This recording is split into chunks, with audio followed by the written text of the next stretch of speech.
My four little children will one day live in a nation where they will not be judged by the color of their skin, but by the content of their character.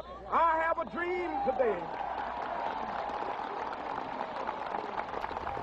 So he was presented as the moral leader of the US when he was, announced on stage on that day 50 years ago, which for me is one of the more powerful aspects and things that really connect with me, because his platform was about peace, about dignity, about honor, about reacting not with physical force but with soul force, as he called it.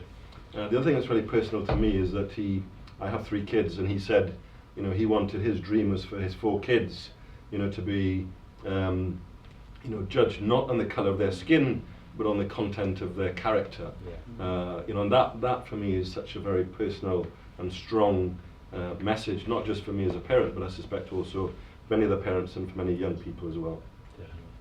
I found the speech an incredible tool to use with young people in schools. It's a great way to get them to think about what their dreams are, whether they are personal dreams, whether they are dreams for their family, for their community, for this country, for the world. Young people have many great ideas about how they could fix things, and I think as we get older we're told what's not possible, and I think young people kind of see beyond those limits, and I think Martin Luther King saw beyond those limits, and I think that's why he's still, because he was thinking for his children, I think that's why he kind of kept that hope alive, because he knew he might not change things today, but he could for the next or the next or the next generation. Yeah, and I think that's how we need to think, but I think we're incredibly short-sighted with a lot of the things we do. If we can't change it right now, we think we can't change it ever, and I think that's what we have to keep young people feeling positive, that it is possible to create change, and change has happened, and if we do take notice of history, we can see that it has changed. I think Georgia will agree. Working in the media, like television, radio, whatever, I think there have been issues. You asked about gender as well as race, right? Yeah. I've definitely found there's been a few kind of raised eyebrows at certain things I've wanted to do because I'm a woman, and then because I'm a black woman on top of that,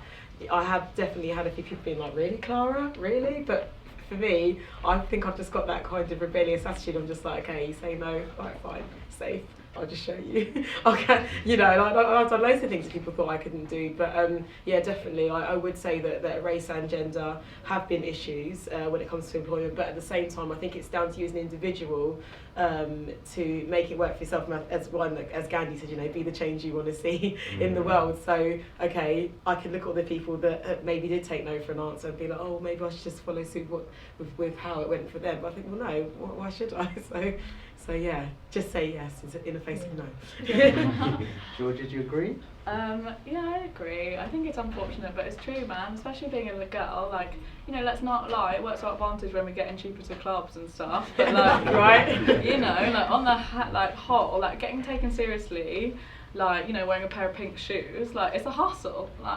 I started at SB. I was the only girl for a year, almost 2 years, and we were all under 25, and this YouTube channel was just clocking out views madly, and I kind of got plonked in front of the camera, and when it came to production things, or how the business was kind of going to get put together and run, I'd go to meetings, and proposals that I'd written, ideas that I'd written would be, they'd just be addressing the guys about it when they were asking questions, and I think that's probably the biggest hurdle that I've sort of met is in the face of gender.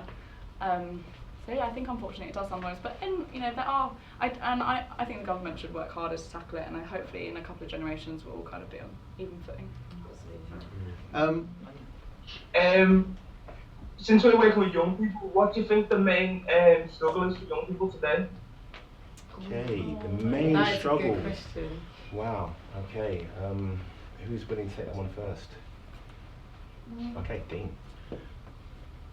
I guess it is this media perception of young people, forgetting these young people are going to become older people, and have to fit into society. We demonise young people too readily, and I think that those people have to become well-adjusted citizens. But I think, when do you stop being young and then become not a young person? It's just when do you not see that media as representing you, and when do you see yourself as kind of just part of society? I think we push them out very far, so that sometimes they don't get back in when they become adults. They're left to either life on the road, life in prison, or just not quite getting back into society, because we make out like they're so different from us, like young people are not just people that are younger, you know.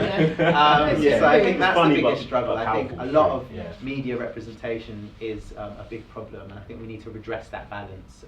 That's really important. So I would just build on the unemployment point, and you know, youth unemployment is a big challenge for us in the UK, irrespective of, you know, what your racial composition is, but it's particularly pronounced, you know, within the BAME community, the Black, Asian and minority ethnic groups. If I look at London, you know, a really scary stat for me is that 55% of young black men, 55% aged 16 to 24, who are economically active are unemployed right now in London. That's a much bigger percent, you know, than their white colleagues. So I don't. Louder, louder, louder. We need them to hear us in Atlanta. We need to let the bells ring out from every mountain.